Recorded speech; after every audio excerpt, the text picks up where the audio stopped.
अब जैसे पुण्यात्माओं, आप सिनेमा देखने जाते थे पहले, अब तो नहीं देखेंगे हम। पहले सिनेमा देखने जाते थे 3 घंटे, 3 घंटा का न्यू पता नहीं चला था किस में गए, क्योंकि कभी कुछ देख रहे हैं, कभी कुछ देख रहे हैं, कभी कुछ देख रहे हैं। 1 सेकंड में वो होया पावा था, ख़त्म होगी भाई। और बस स्टैंड पे बस की इंतज़ार कर ले, 10 मिनट में 20 बार उठेगा, 10 बार बैठेगा, आई किसी आई। तो इस तरह हम जो समाधिस्थ ऋषि होते थे, इनकी काल रोल मारा करता, इन्हें मूर्ख बनाया करता।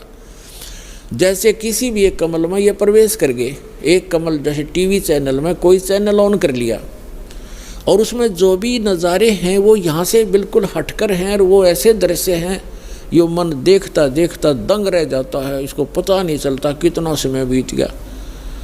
तो इस प्रकार वो काफ़ी समय तक ये नज़ारे देखा करते, मोक्ष नहीं हुआ इनका।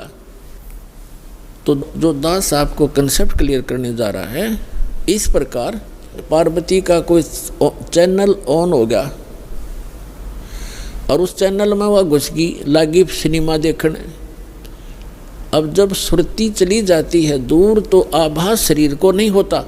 जैसे हमने कई बार देखा कि बातें कर रहे होते हैं बस स्टैंड पर, और कुछ जो हमें नहीं ज़रूरत जिन व्हीकलों की, जैसे हम इंतज़ार कर रहे हैं बस की, अरे कोई ट्रक आ गया और उसके हमारे पास से गुजर गया हॉर्न देता हुआ, हमें पता भी नहीं वो हॉर्न कब देकर बजा के चला गया।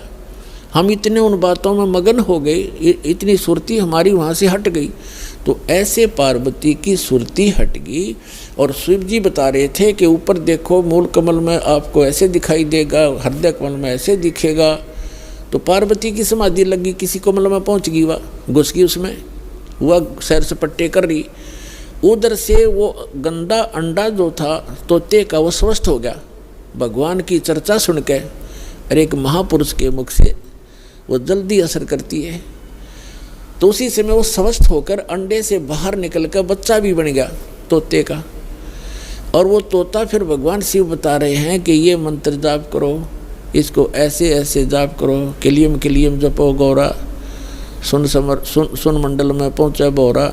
इस पर काफ़ी लंबा प्रकरण है, फिर बताएंगे। और ऐसे हरियम हरियम जपो, तो सारा बता रहा था। तो वो बता रहा था, पहले तो पार्वती कह रही थी हाँ ऐसा ऐसा है, हाँ जी हाँ जी। तो फिर तोता लग गया कहने हाँ जी। अब पार्वती तो समाधिस्थ, भगवान शिव ने अला के देखा हुआ तो समाधिस्थ हो रही है, और हाँ जी की आवाज़ कहाँ से आ रही है। तो जब उसने देखा कि अवश्य यहाँ कोई व्यक्ति है, इधर उधर देखा, तो तोते ने सोचा है भी शिव जी पकड़ेगा, तेरी टिटवी दाबेगा। अब वो उड़ लिया, तोता वहाँ से उड़ लिया फर्र दे ही करके। अब शिव जी ने देखा कि इसने मेरा मंत्र प्राप्त कर लिया, और तोता बड़ा बदमाश होता है, यो किताब बोल रहेगा इसने। और ये ऐसे बताने से किसी व्यक्ति के हाथ लग गया। जैसे ये राक्षस क्यों बन गए, जो साधना करते थे, मर्यादा तोड़ गए, सब विकार करने लग गए, और उस भक्ति की से उसमें सिद्धियाँ उतनी ही आ गई जो देवताओं में थी, लेकिन उनके कर्म बिगड़ गए, तो वो बराबर की शक्ति युक्त हो गए और दुखदायी एलिमेंट बन गए। इसलिए इन मंत्रों को अभी तक हम गुप्त रखते हैं कि एक आम जो बगैर किसी अधिकारी के इसको दिया नहीं जा सकता, यह हानि कर सकता है, फिर आम समाज के लिए भी दुखदायी बन जाता है। तो ये कारण था कि जनसाधारण कहते हैं भाई ये मंत्रों को तुम्हारे गुरुजी गुप्त क्यों रखते हैं। अब उनको क्या पता, जगत को भगत की मर्यादाओं का ज्ञान नहीं होता, तो श्रेयाम सार्वजनिक क्यों नहीं करते, वो सबको क्यों नहीं बताते। कोई बात है, अब आपके पास 20 लाख रुपये हैं तो बांट देना सबको, खड़ा होगा गली में बांट दे, 10-10 रुपये, 100-100, 500, 1000-1000। जब तेनों कहेगा कौन से बेटे ने दूँ, तो सा ठीक ठाक रखे, खराब ना कर दे। तो ये एक अनमोल धन है, ऐसे नहीं बांटा जाता। तो भगवान शिव पीछे पीछे और तोता आगे आगे, दोनों में सिद्धि, उस मंत्र से वो भी मंत्रित होकर के सिद्धि युक्त हो गया और वो भाग लिया। आगे तोते का शरीर छोड़कर वेद व्यास की पत्नी ने जमाई ली, उसके माध्यम से वो सूक्ष्म रूप से गर्भ में पहुंच गया।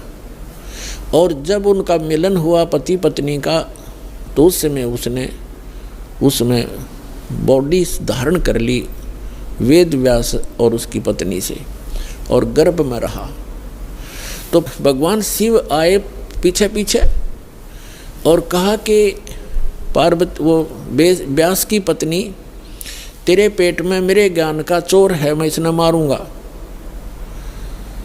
तो उसने कहा कि क्यों मारोगे, क्या गुस्ताखी कर दी, यदि कोई जीव, मुझे तो मालूम नहीं, आप तो अंतर्यामी हैं भगवान, आपने को पता होगा क्या बात होगी कि इसने मेरा अमर मंत्र चुरा लिया, सुन लिया और ये अमर हो गया और कहीं ये किसी और को बताओगा, इसलिए मैं इसे ख़त्म करूँगा, मारूँगा।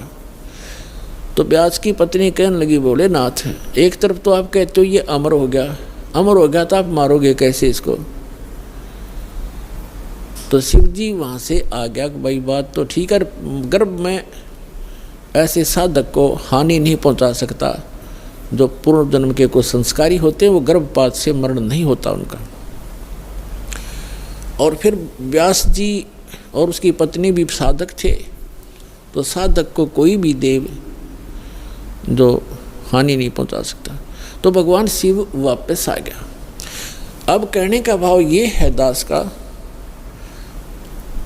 कि पार्वती जी को वो मंत्र मिला भगवान शिव से, कहाँ, जहाँ पर आज हम एक अमरनाथ का मंदिर मानते हैं, अमरनाथ मानते हैं, और वहाँ अपने कल्याण के लिए हम वहाँ दर्शनार्थ जाते हैं कि हमारा मोक्ष हो जाएगा। अमरनाथ पर जाने से नहीं, अपने आत्माओं वो मंत्र से मोक्ष हुआ पार्वती का, उस अमरनाथ से नहीं।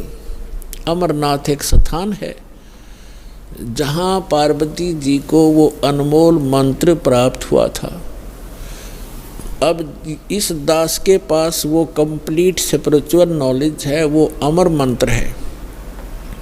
ये अमर मंत्र जो भगवान शिव ने पार्वती जी को दिया, ये तो इतना अमर है, जब तक शिव रहेगा पार्वती की मृत्यु पुनः नहीं होगी, और एक दिन पार्वती भी मरेगी, शिव भी मरेंगे, ये अविनाशी नहीं है।